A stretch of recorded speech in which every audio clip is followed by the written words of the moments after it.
So good afternoon and welcome everyone to the launch of the Quality of Life Foundation's Resident Review.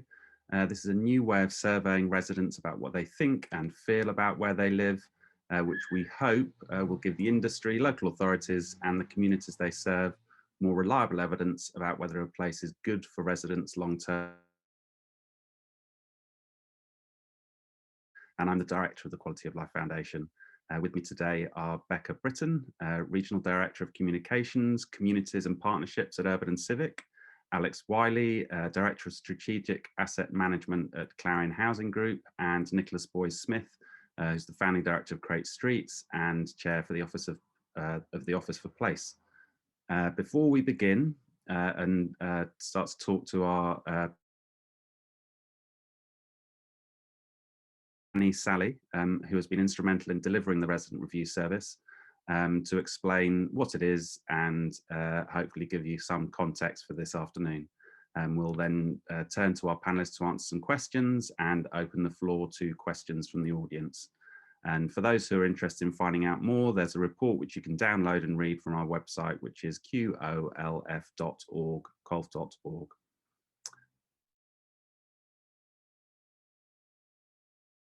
To set the context and give us a short kind of descriptor about what the service is and how it works.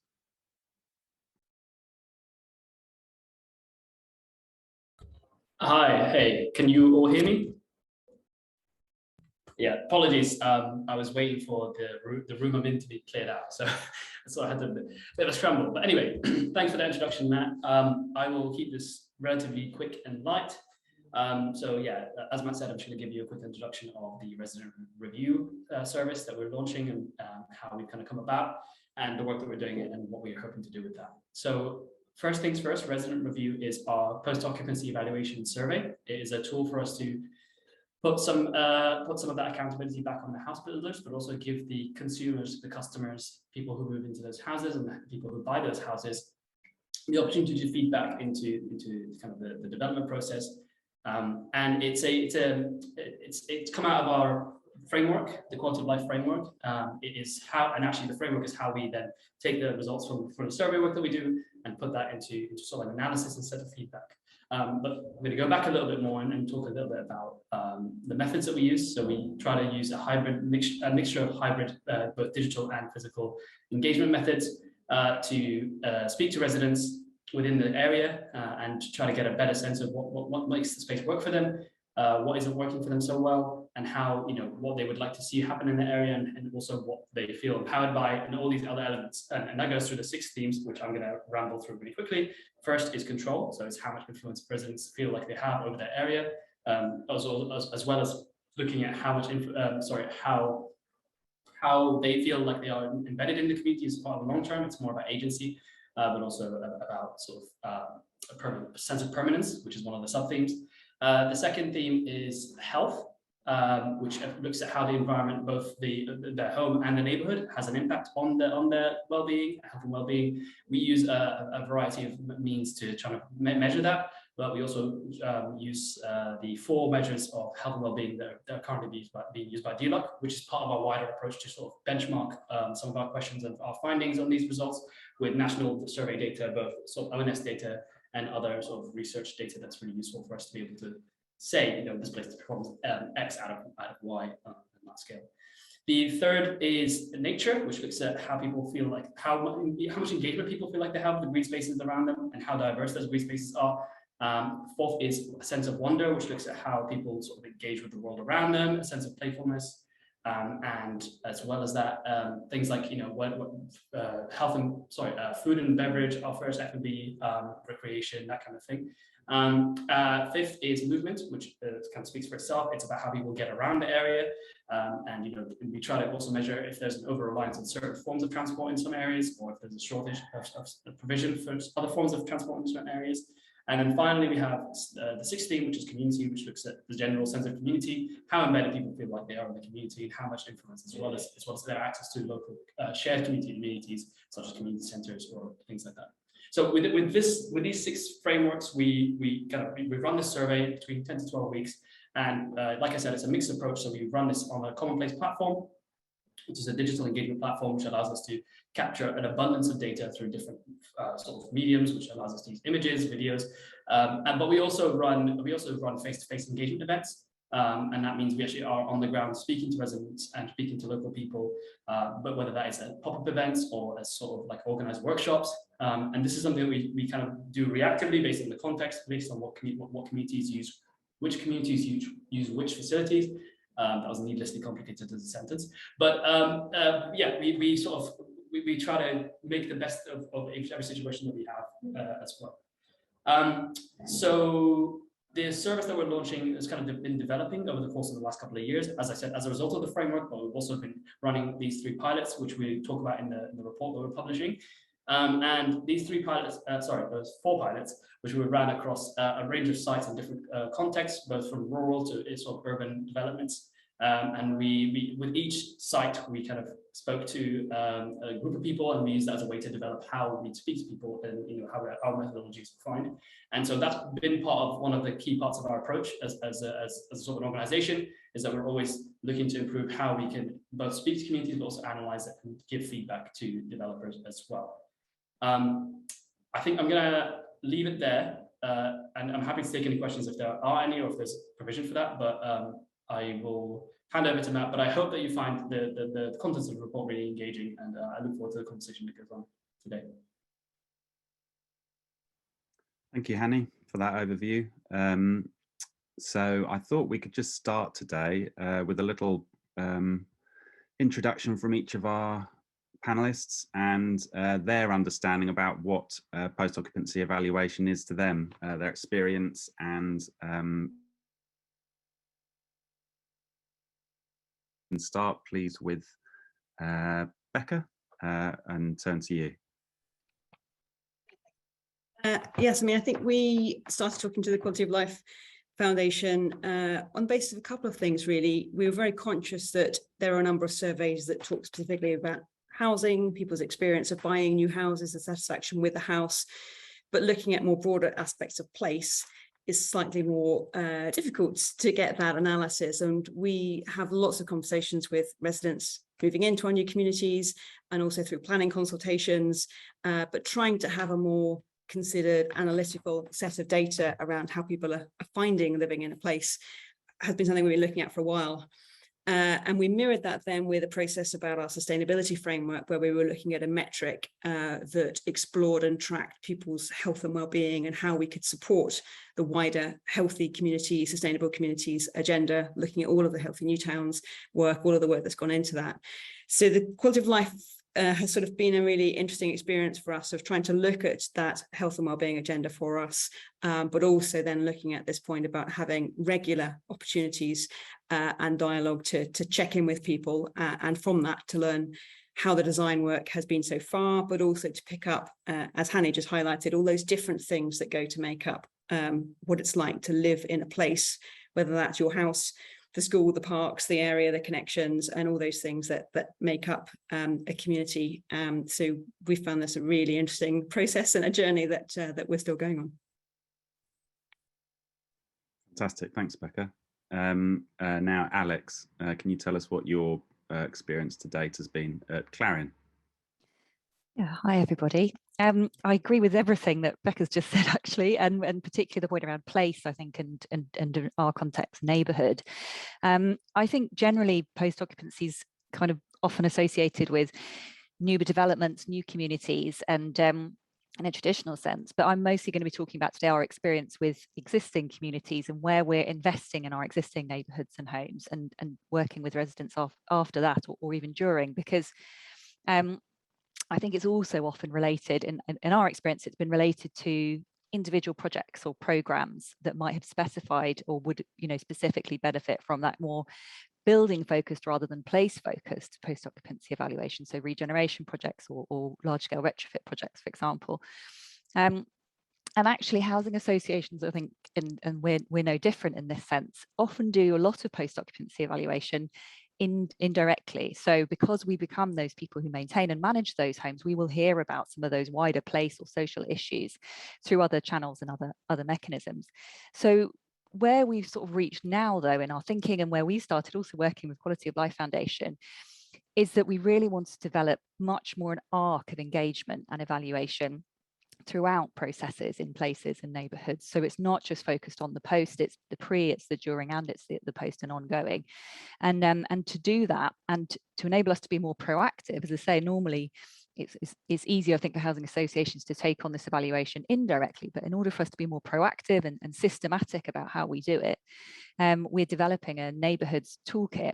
And that's with the Quality of Life Foundation, which maps out that kind of end-to-end process and can really enable getting residents engagement and getting their views and points across throughout the process. And a critical part of that has been setting an overall framework of what we mean by a good place to live, because I think that's also a challenge that we can face with post-occupancy evaluation, is we're evaluating something that we may not have been clear about what we were setting out to achieve in the first place. And so we've worked with Quality of Life on those 6 themes that Hanny mentioned, and to adapt some of those sub-indicators so that they're directly relevant to Clarion's and to Clarion's existing neighbourhoods. And that's been really helpful, and it's starting to shift our thinking and the way that we engage with people through the process, because I think one of the most critical things for us as a housing association when it comes to evaluation, and particularly anything after intervention, is that we're able to take tangible action, and that people are able to hold us accountable. And I think by having this toolkit approach and working with Qualf, we've been able to set out how that can work, so that it's not just about feedback loops and getting that information, but it's then what do we do with that information as well. So I think we started off in a very pretty common approach to post-occupancy, as I've said, with individual projects and things like that. And we're now moving with our approach to toolkit, which we're testing out this year, to try and get it a bit more systematic, a bit more end-to-end, and a bit more producing those kind of tangible, accountable actions at the end of it.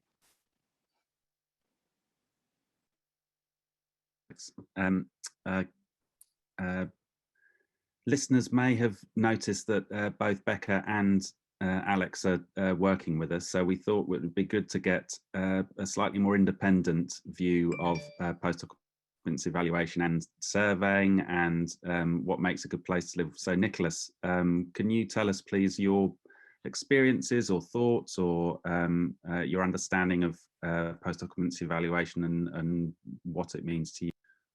Yes, thank you, and apologies everyone for speaking to you from what looks like, as Matthew observed before the call started, a nuclear bunker. For complicated reasons I won't waste your time with, I have ended up having to do this from a music practice room in a Cambridge college. So I'm about 6 foot underground. So when the Russian tanks roll in, I'll be safe for a bit. So sorry for that. So yes, no, we'd happily work for the Quality of Life Foundation, Matthew, I should say for the record, but it is true that we don't, though we are good friends and hopefully supporters.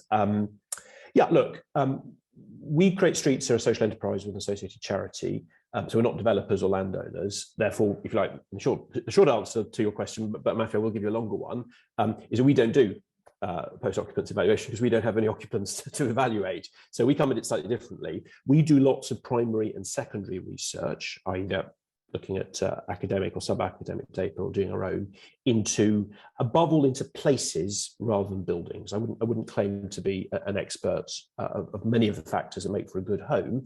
I think we would claim, would hope, certainly aspire to be knowledgeable about much of what makes for a good place. And I think it is true. This is the bit perhaps I'm meant to be saying as an independent, I don't know. It is true that quite a lot of the stuff that has passed for post-occupancy evaluation over the last 10 or 15 years, frankly, is developers marking their own homework. That's not a criticism. I'm not meaning you, Urban and Civic or Clarion there. That's not in any way ad hominem, ad feminem. But that there has been I won't name the developer, but I remember reading one when I started Create Streets, which was being paid for. They got in some academics to do it, and guess what? With a couple of little niggles, all the places that this developer had built and that they were paying someone to review were absolutely marvelous and had a great time. So I think it is important. By the way, I'm not making that statement about here. I think it is important to get that degree of independence. Now, some of that is systemically hard to get by the nature of the home, and I think you make the point in the report that so you move in and you post hoc rationalise probably quite a big decision you've made. You don't want to say, we balls that up, didn't we? Crikey, we shouldn't have trusted them. That's sort of not something people necessarily that's emotionally inclined to do. The other reason I think it's quite hard to do in the current market is, and again, this is not a criticism of anyone, because we have such a ludicrously concentrated market in this country for house builders. We're very reliant on a small number of large house builders and a small number of housing associations. The sort of, if you like, the free market of information is not working as well as it should. Though there is quite interesting research. Maury have done polling on this, and there's a little bit of pricing data on it. That actually people often, and again with apologies to, well, no, actually neither of you are standard house builders, so I can say this. People much prefer, there is some evidence people much prefer homes and places developed by small, more local builders than by some of the big chains. So I think it is quite hard to do this, and that's why I think what you're doing here is very important. And I'll just pull out two themes. I've got other thing points to make as well, but just two themes for now. One is it's really interesting, so reading through it, although it's perhaps put a little bit more on the researchers' words perhaps than the sort of, perhaps the words of the people doing the surveys, I don't know, but that need for real places with real middles and places to shop and places to meet your neighbours and to walk the dog and to come together and to come apart when you want to, because we all need to come apart from our neighbours, sort of comes through in different ways, either something that's working or something that's not working. So I think that need for a place to call home, in which you could be safe, in which you can have different concentric circles of intimacy with, you know, your family, household, extended household, you know, friends, neighbours, I think does come through. I think I'd probably put it through even further. That's the first theme I'd pull out. Second theme I think I'd pull out, I think where the report is strongest in many ways, is where you're linking in and making use of, and this I think is what will give it its importance and longevity, ONS data or some of the KPIs that are consistently used by the research team within what is currently called DLUC. How long it will be called DLUC, of course, I don't know, it may change. So I think it's really important you do that, because, you know, across different developers, you know, your funders will change, Matthew. I mean, I don't know how, I don't know when. I guarantee they will in some way at some time. And if other people are going to do something similar, I think it's really important that some of those points link back to the national consistent data, so we can establish over time, and come back. I can come back to this later, you know, real richness of data. So I sort of strongly welcome. The key is the consistency and longevity, and that it isn't developers marking their own homework. I'd heartily agree, and it's a methodology that we're constantly reviewing, and as the government gets better at hopefully setting their standards, then we can join in with that as well.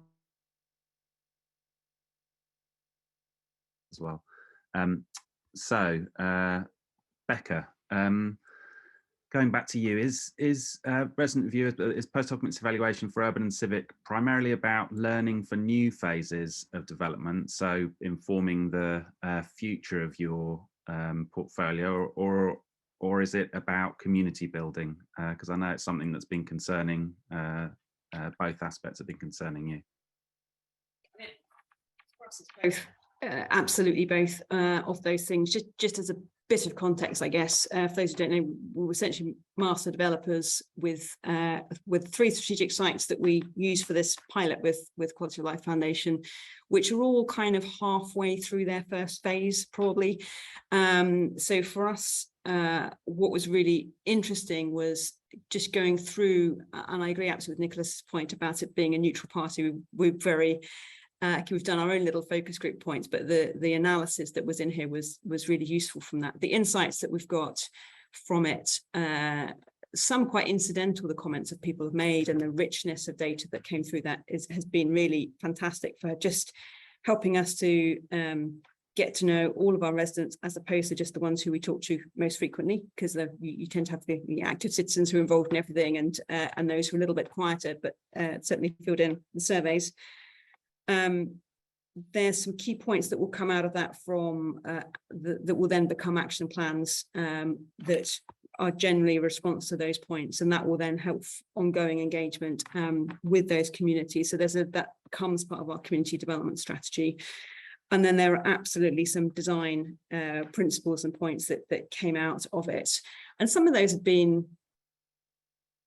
easier to read, some of them have been more difficult to read. Things, for example, like active travel, like making sure that actually the cycle and walk friendly spaces are really being used in that way, how people feel, their perceptions around that, and understanding that, you know, there's design and there's activation and there's lived experience of that, which we do need to reflect on. And there are definitely some aspects we can learn from in future phases, but also ways in which we can activate those designs differently and make sure that, for example, some of those early investments that we made in facilities and amenities also reflect in other aspects, particularly transport in early days of a development is really difficult. I think there are also some really interesting points for us that just become good discussion points with the new community, some things that were raised that there could be a few different ways for being able to respond to those. So they become really good points for us to really drive some of our community activation, engage the community associations, engage particular demographics with some of those challenges, and help that co-design process to really be embedded. I think the first phase of any new place is quite tough in some ways, because most of the people consulted about it weren't actually living there at the time. We were talking to all the communities around the development, some of whom have a bit of a different demographic from the people who moved in. And a lot of the first phases is actually you go straight into delivery. So whilst we've been doing different bits of planning consultation, it provides such an opportunity to not just talk about plans, but talk about how people feel about things, how people use things. And so for us, I think it is exactly both of those things. It's community development, it's community building, it's absolutely drawing on real lived experience to support future design work, and think about how things like the next big town centre coming forward, how the use of first local centres can then be reflected in some of that thinking. And it's about starting conversations, starting engagement. So I would say for us, it is absolutely goes to both of those points, and also just building that sense of ongoing dialogue and a desire to keep improving and to make sure these are the healthiest, best places they can be. Fab, thank you. One for Alex now. Given that you're looking at not new, how will a better feedback loop improve conditions for Clarion's existing tenants? So I think, as I said, generally, I think with housing associations, it can be quite reactive in terms of we might have an individual project or a program where we are carrying out specific engagement and evaluation. But what I think we're having this, it's a better feedback loop, but it's also a more comprehensive, consistent feedback loop across our neighbourhoods, is that it's going to enable that open dialogue in this more consistent way, and in a way that crosses, across all different neighbourhoods. They will have that system so that residents and our staff and our stakeholders understand what opportunities there are and at what points in terms of engagement and feedback. And then that other point that I was making earlier on, that we're able to then act on. So the better feedback loop means that we also will have to have better action loops, if you like, internally. So it's because we're doing this end-to-end process, it's really important that we've got this consistent ability for people to provide feedback, but also we as an organisation have a consistent ability to act on anything that comes out of that feedback. And I think that happens at the moment for sure, but it doesn't happen necessarily in a proactive, sort of consistent way. And I think the other thing is that how it'll particularly help with our existing neighbourhoods, because I think often with sort of from my experience of new build projects is you were able to be set out very clearly early on, even through sort of statutory consultation, even if you're not going above and beyond that, what you can and can't achieve, what will and won't be achieved by the project. I think that can get lost with existing neighbourhoods. So having that dialogue and that feedback, it enables everyone in the room to be honest about what can and can't be influenced. And it's part of the reason we sort of adapted the framework, because it is different. You're sitting in a different situation with existing neighbourhoods and what can and can't be done. And I think, we're not setting out to have kind of this gold standard that every neighbourhood must achieve. It's really important for us that we are setting out a common framework that's been informed by the people who live in our homes and by our staff, but that can be made flexible for local needs, because we just can't have this kind of one size. I think that, it's an obvious point to make, but we can't have a one size fits all, but we need to have some sort of national consistency. So bringing those two together, I think having consistent feedback within that is critical, because it's going to be messy. It's not a straightforward, clear exercise where every neighbourhood and every person is exactly the same. So I think, having that opportunities for open dialogue is really important. And I think the only other thing I'd say is that also having a more structured approach to it for us as Clarion, is that it is this toolkit. So we're not talking about, obviously you made the point in the resident review as well, that it's not about having a heavy-handed approach to evaluation on every project in every situation. It's about having the right tools that you can understand and pick, and everyone involved can understand and pick which ones are the most relevant for that particular situation or intervention, whether that is, you know, combinations of surveys, door knocking, focus groups, and that there's always access to a third party. I totally agree with that point as well in terms of independence, but it enables the consistency, but also that individuality to the project and to the neighbourhood itself. Thank you. Nicholas, I was going to ask you about how this might improve the accountability in the housing sector by bringing people's voices in, but I do wonder whether there's something that's closer to your heart in terms of that community activation, the actual process of talking to people, neighbourhood, that might have a positive effect on the places that we're trying to start or that are already going. I lost you there for a moment. I think you were asking about community activation and community involvement. Is that correct? Sorry, yes. You froze at the critical moment in your question. It's community activation, community involvement, and how we can make that bring greater accountability to the sector. Well, that is not a trivial question. I think it's a good question. I think it's the nature of the data becomes absolutely critical if it's to be accountable to customers and to taxpayers and to wider civic society. And again, I'm going to take advantage of that. You billed me as the independent guy on the panel, so I'll take advantage of that to be hopefully a constructive and helpful way, a little bit provocative. But I actually slightly disagreed. Or no, that's not absolutely. You had a very good introduction, Matthew, when you said you can't beat face-to-face engagement. Of course, I agree with that at one level. I'd be foolish to disagree. I don't disagree. But I think actually it is important to think in terms of the way that you garner information.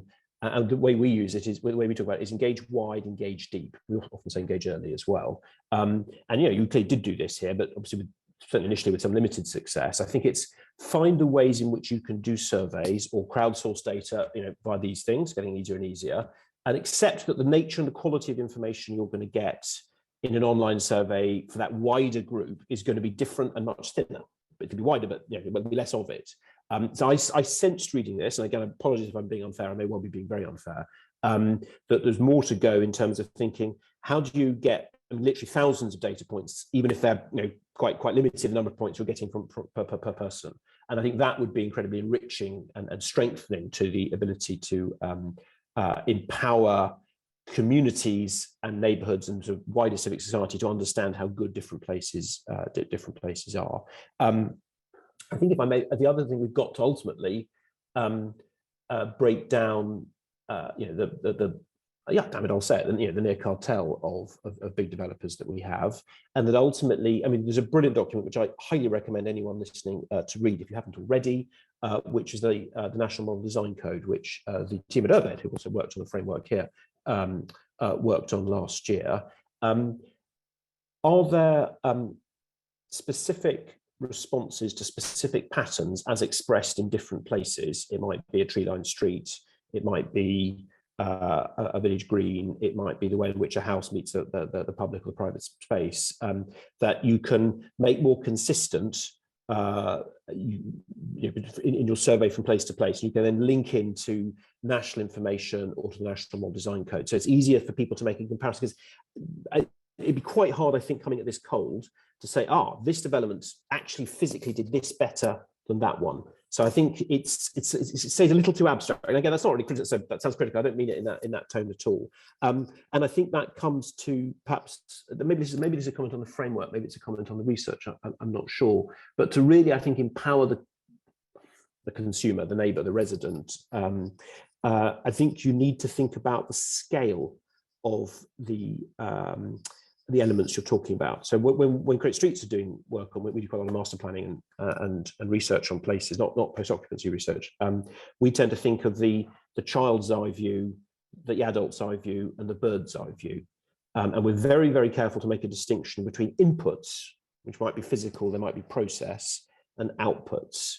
And by being really clear about, okay, by input, this is literally how often you have street trees, or this is the quality of the pavement, or this is whether you've got Copenhagen crossings, or whatever it might be. And then outputs, which obviously some of the other elements of your framework of, sense of neighbourliness, how many of your neighbours you know, how much you walk in your quotidian existence. By making that distinction very clear, I think it gets really easy to understand what bits about a development are or aren't working. So I think if I was trying to push this, or if you were working with government or the Office of Place or with us, I think I would try and push it in that direction and making that clearer distinction in scale, and thinking how you can link some of them, not all, to sort of physical, tangible patterns that can be more readily made comparison from place to place. And the reason I think that's particularly important in the new emerging regulatory framework is if we do ever get back, we may not, to a situation where we have a far wider cohort of house builders, for profit, not for profit, third sector, second sector, first sector, so building homes, then there will need to be some degree of regulatory consistency between what you can and can't do in different places. So I think being able to plug into that, I'm not sure I put that very clearly, I think will become essential to empowering ultimately residents, neighbourhoods, future residents to say, this bit's good, that bit's not good. I think a little bit more specificity and thinking about scale would be helpful for that. I'm not sure I explained that very well, but I'm obviously being in a bunker isn't good for my explanatory powers. I think that's really useful. Thank you. Hopefully it felt constructive. It was meant to be constructive. I was sort of absolutely. This is an art. It's something that we're constantly refining and improving. So all of these comments are really useful. So thank you. Becca, back to you. I'm just wondering. I suppose we could throw these out generally. Actually. What we learn, and I guess it's that specificity that you're talking about, to raise standards across the industry, and perhaps it does feed back into the design codes and what we're looking at there. But it's really you talk about the child's eye, the adult's eye, and the bird's eye, but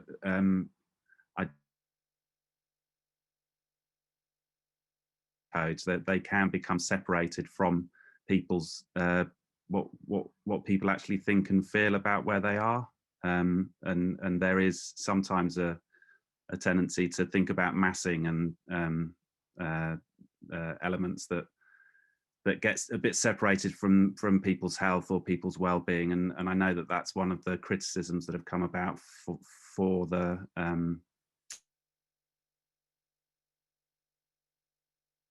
that there's a kind of separation between those codes and people's daily lives. So is that something that you think that might be helped by talking to people about their lived experience and the effect that the built environment has on them? I think, I take on board all of Nicholas's points. I think the interesting thing for us has been that I think the quality of life and the post-occupancy resident reviews, they're part of a mix of greater things around how we engage our communities. And I think for us, they sit alongside ongoing planning engagement around designs for new green spaces, for things that are coming forward in future phases. And in a way, what's nice about the two things working together is that when you have something tangible, it's very easy to say, do you like this? Do you like that? What do you prefer of this? You can do that sort of charrette type workshop with people, and you can do different age groups and different focus groups that support that. I think what's really nice to work alongside that from the resident review is that quite considered view around how that makes me feel. As you say, it's more about, do I feel safe in this environment? Do I feel like I get on with my neighbours? Do I feel like I influence that? And there's some really interesting questions. I know when we were going through the questions and the way it was sort of sitting on the format, there's some aspects that you think, why is that being asked? I'm not quite sure, but actually when you look at it from that sort of social scientist point of view, things like wonder and the things that actually make something a joyous place to live, as well as, they are quite subtle, and they could be about design, or they could be about all these other factors. So for me, this doesn't sit in isolation from everything else that we're doing. But I think for us, critically, that sense of how it talks about literally quality of life, that sense of health and well-being, and all of the things that make that up. And particularly at a time when local authorities are very focused on obesity crisis. We talk regularly with our health partners, for whom this is the biggest thing, really bigger than the pandemic almost in many ways, as to how this fits with future healthcare. Planning and design codes do all of those things from a point, and obviously we've followed all the active design guidance, all of the TCPA guidance on healthy new places. But I think then having that tested from people's lived experience is really key. And I think some of the good conversations we've started on the back of this is then looking at future large-scale developments, future new communities.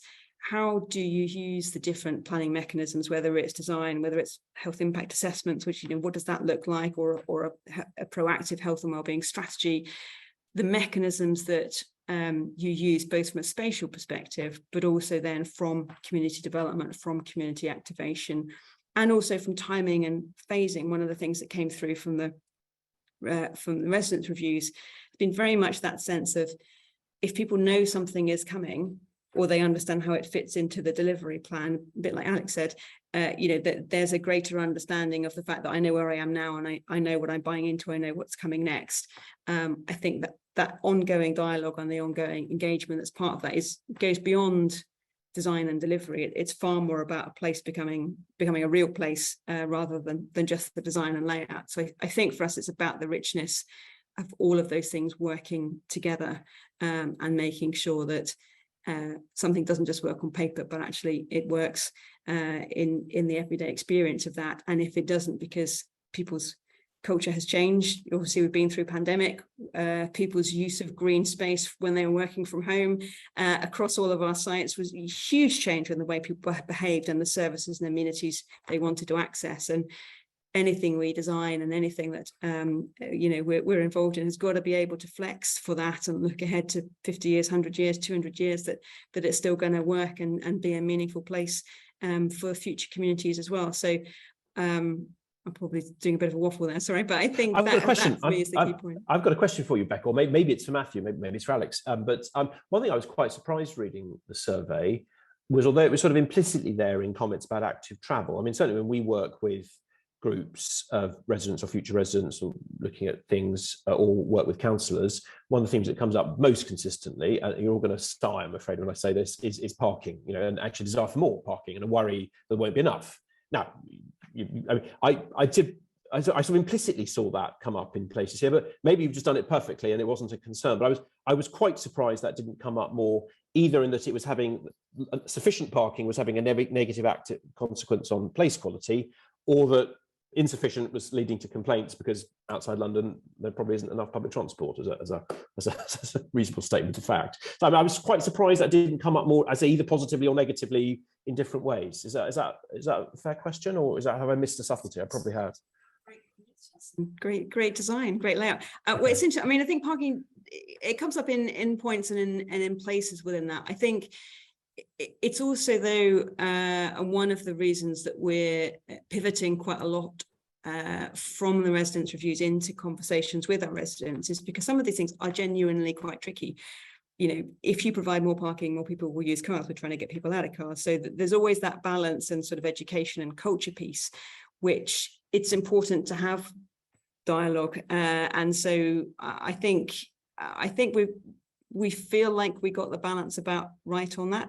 But the residents' reviews are a way of checking in with people, and also not just thinking about whether that is an issue for them, but also kind of getting a view as to what they think that should look like going forward as well. So I think it enables us to have richer conversations on the back of it, as well as actually the data that comes through from that. I think active travel for many of our sites, depending on where they came through in the timing, I think it's increasingly something that's absolutely central to everything we're doing. I'm sitting in Waterbeach at the moment, which hasn't had its residents review. We have no residents yet here.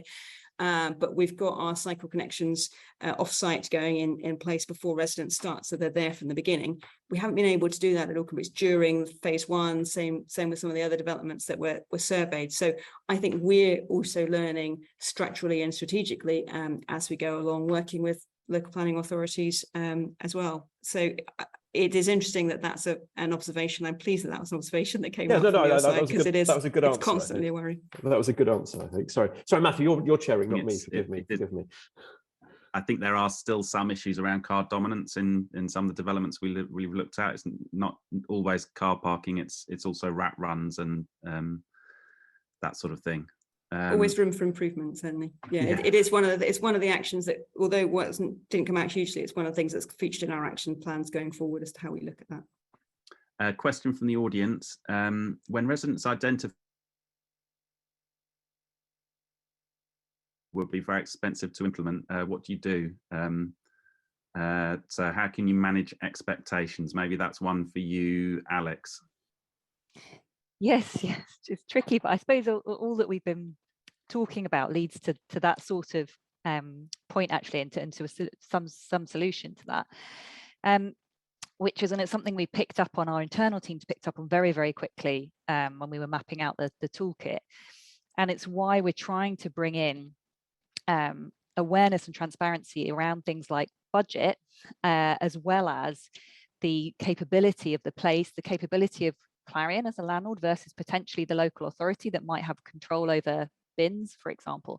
Getting that transparency and that dialogue conversation going early days enables us to have that. It is about managing expectations, but it's about the people who are affected understanding the limitations of the project and where they're living, and that being often having to be reiterated, I think, throughout, because we know as professionals who sort of do this day in, day out, that you might still go down one route and think, oh, wouldn't it be great if we could do this, and I have to loop back and realize, no, we can't because of budget, or we can't because of the physical limitations of the site. So it's about being able to have that consistent dialogue, that consistent transparency to a point, that you can share and manage that, so that you don't get to the point where there are these kind of expectations that can never be met, and that people that can only be dissatisfied. I mean, having said that, there will always be people that are dissatisfied, but you're able to at least have that conversation throughout. I think an interesting point for us has been that it is also about cultural shift at organizations like ours to enable some of that transparency, because I think there's also been a little bit of sort of caginess at times around what we can and can't share, particularly around things like budgets. And I think bringing those two things together, the feedback and the confidence that we can be transparent, and the explanations around things, and making that more systematic, it is going to be a journey for everyone involved. But that's what we're trying to sort of work on this year, because it's a critical piece of the picture, and it can really result in a negative impact that's just not necessarily something that needed to happen. May I just come in on for a second on that? Alex's comment, I think, is really important and interesting. And I've been really struck on some of the projects we've worked with, probably a bit more with councils than with housing associations, but I think it's probably true across both, for completely understandable reasons. Public sector, third sector organisations don't want to feel that they could be misrepresented as making promises they can't make, which is a good concern. But that means that if you're trying to have a co-design process, speaking freely about what might be possible, might not be possible, obviously you can set a clear parameter of, well, we've only got this much money, or the planning says this, or doesn't allow that. But nevertheless, different options are available then within that sort of parameter. And there's a real nervousness that, well, if we talk about this and we then don't do it, and we just we try to do that instead, people will beat us up afterwards. And you can understand that. Actually, our experience is that when you involve people in deep co-design, nearly everyone are grown-up, decent adults, and they get it, and they're helping you make the trade-offs, and they understand if you have more of this, then you're going to have less of that, or less of that, more of that. So it's a really culturally hard thing. I'm sure Clarion did it brilliantly. I'm not saying otherwise, but it is something that some housing associations and councils and house builders really, really struggle with, and I think it's a key cultural change that I think can happen in the years to come. And the data, weirdly, having said it needs to be done in the room, I think again, I think the use of online platforms can empower it by getting people to make trade-offs. Would you want more of this and less of that? So you've got not just the 20 people in the room, but actually you've got 500 people feeding in as well, and you can take advantage of that. Sorry, that's an addition. I hope that was okay, Matthew. Come in on that. I think one of the things maybe one for you. Yeah. Sorry. We've certainly found from the different consultations and engagement we've had that actually people just often want to understand the planning process. So, for example, you might start off with, we want a swimming pool. Everybody seems to want a swimming pool and a pub. But actually, when you just talk that through, well, there is one just down the road, which is I want a swimming pool in a pub. That's what I want. There's one down the road. It's not used very often. Have you thought about that? Promoting those things. Actually, it kind of is part of ensuring people understand how planning works, how things fit in the wider area, that you can't have something if you're not going to use it. Pub is a great one where we talk about, well, if we brought one forward, would you use it? Because pubs are closing all around the local area. So, let's have that conversation. How often would you use it? What kind of drinks would you have? What kind of food would you have? And actually it does enable you to really then tighten in on what is the right thing to bring forward for that area. But it gives people a greater understanding of the fact that it's not a bottomless, but I think they do get very quickly, because everybody's living in a world where you budget according to what you've got and what's available locally. So I think we've found it's very easy to have very grown-up open conversations with communities. They absolutely get it very quickly, and it's almost building that sense of shared understanding that enables easier and better and richer conversations to happen as you go forward, which I think is partly why using things like this and planning as a springboard to all those conversations rather than just a process makes all the difference to creating proper sustainable communities. We've got a question on the Q&As about community development provision. How early does provision need to be in place, and what encourages early residents to play a role in shaping their new community? I don't know who would like to take up that one. I don't quite understand that. What does community development provision mean? Am I missing a subtlety, or does that have a technical meaning? Community development, I think it's just how do you activate communities. Oh, I see. Right. Okay. Yeah.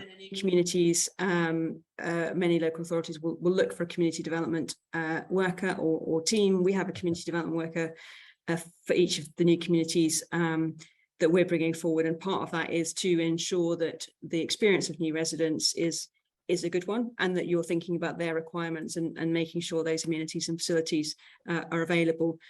What we found really interesting about the way Residents Review feeds that is that our initial community development strategy around building an active community was very much along the lines of the broad vision, key themes. Have we got everything for key age groups? Have we got everything for ecology, heritage, all these different aspects? Because you're kind of working in a vacuum of isolation. You're just thinking about what people may need.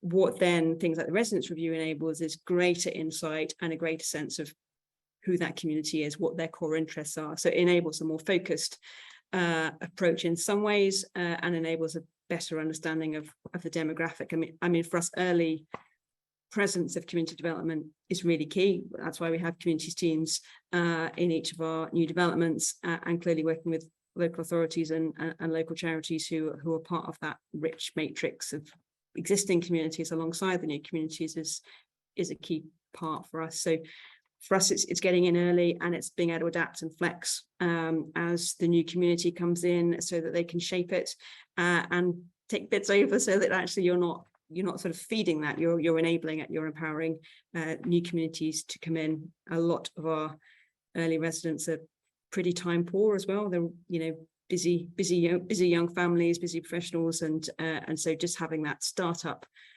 of community development leads is really key to starting things going, but then starting to hand them over and make sure you've got active citizens able and equipped, ready to make it more sustainable in the long run. Alex, anything from Clarion Housing Associations about community building and how to instill that or encourage it? I'm not sure I've got much to add, to be honest, to what Becca was saying. I think, I mean, from our perspective, it's often, particularly so on my main experience has been around regeneration, it's been about establishing that forum with the residents early days to understand what those community development needs are. I think it can be quite easy to assume generics when it comes to community development. And even within localities, if you think, oh, but we've taken account of it, that particular local area, it's definitely got to be extremely relevant to the residents and the people who live there and the people who are going to live there.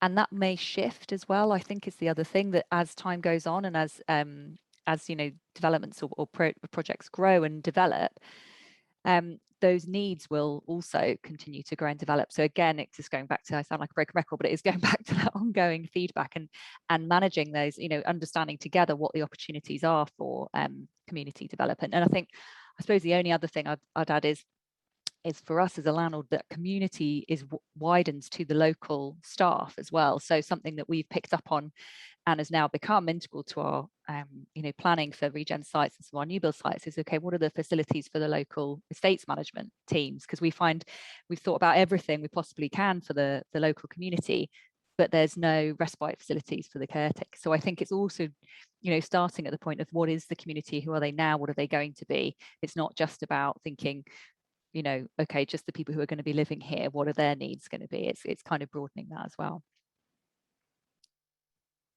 Nicholas, anything to add on the community development side? Maybe not in quite such a kind of functional way, or no. I think I've probably spoken too much. I won't say anything else. So another from the audience. What are the panel's thoughts on community panels of people who are interested in buying property on a new development to complement engagement?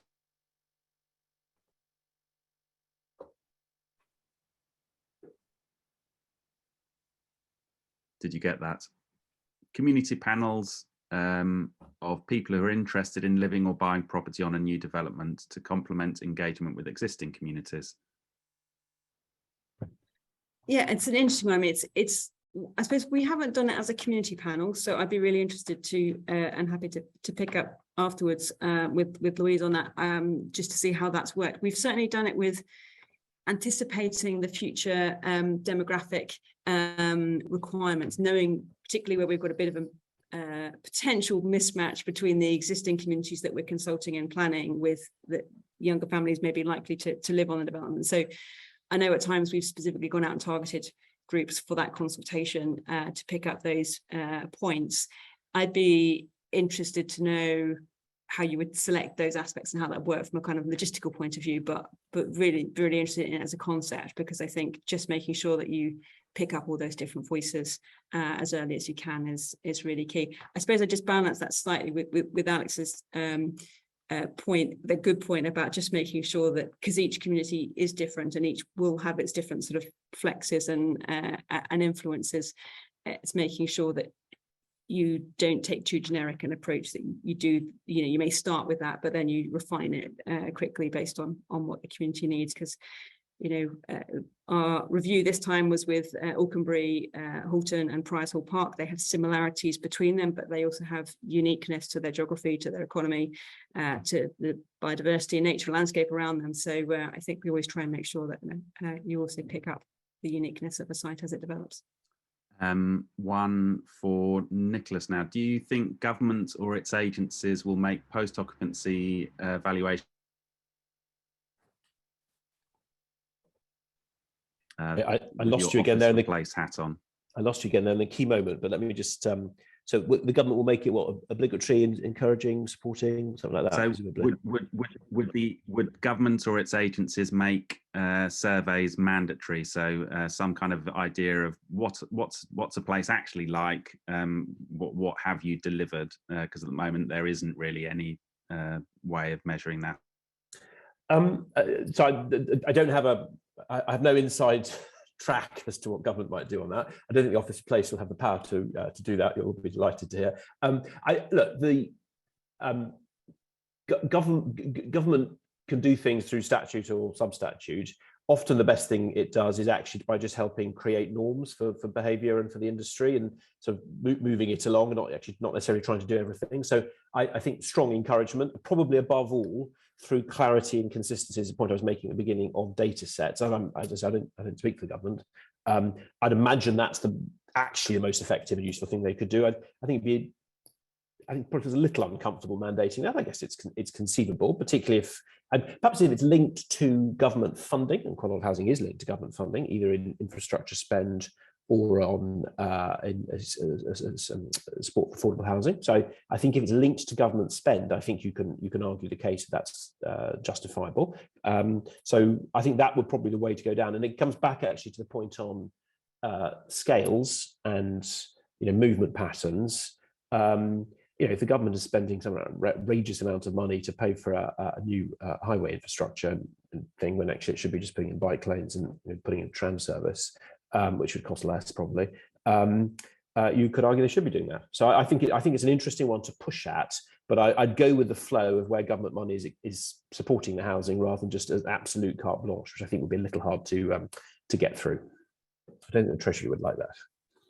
No, it's just that thing of giving money out and then not actually seeing what happens with it. And I think that I think is where you've got a strong, I would agree with it, a strong moral point, which is what is the government actually funding here? And bluntly, and I've said this publicly before, so I will say it publicly here, a lot of the money that Homes England has splashed out the door in the last few years has been supporting really shoddy new places, and it hasn't been clearly enough in their strategy, and it jolly well should have been, and I hope that is changing and will continue to change. I think if Homes England money is supporting something and having KPIs to measure, amongst other things, post-occupancy evaluation, I think is very defensible. There you go. There's a thought. So there's a potential policy ask for you, Matthew. I might steal it and use it myself first. Thank you very much. Well, it's been fantastic to hear from you all today.